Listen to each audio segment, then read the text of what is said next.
ஏன்னா, இப்ப நீங்க என்கிட்ட ஒரு பேர் கேட்குறீங்க. டாக்டர் உங்க பேர் என்ன? அப்படின்னு சொன்ன உடனே, அந்த வார்த்தை என் காதுக்கு போயி, காது வழியா மூளைக்கு போயி, மூளையில வந்து நீங்க என்ன கேட்குறீங்க அப்படிங்கிறத ப்ராசஸ் பண்ணி, அந்த ப்ராசஸ்க்கு வந்து என்ன பதில் சொல்லணுங்கிறத வந்து என் நாக்குக்கு வந்து மூளை உத்தரவு போட்டு, அந்த நாக்க அதுபோல அசைய வச்சு, அந்த அந்த வந்து விடைய, அந்த வந்து ஆன்ஸர வந்து வெளியில சொல்றது. இது எல்லாமே வித்தின் செகண்ட்குள்ள நடக்குது.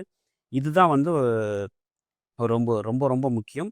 இதுதான் அதாவது ஒரு மின்சாரம், அதாவது எந்த அளவுக்கு நம்ம கரண்ட் ஸ்விட்ச் போட்டா கரண்ட் பாஸ் ஆயி உடனே லைட் எரியுதோ, அதுபோல மிக மிக மிக அதிவேகமா ஒரு மைக்ரோ செகண்ட்ஸ்ல வந்து இது ப்ராசஸ் ஆகும்.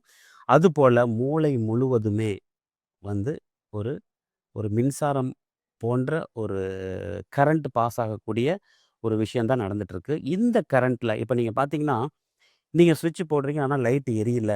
அப்ப என்ன காரணம்? எங்கேயோ ஒரு இடத்துல வந்து அந்த ஒயர் கட் ஆயிடுச்சுன்னு அர்த்தம்.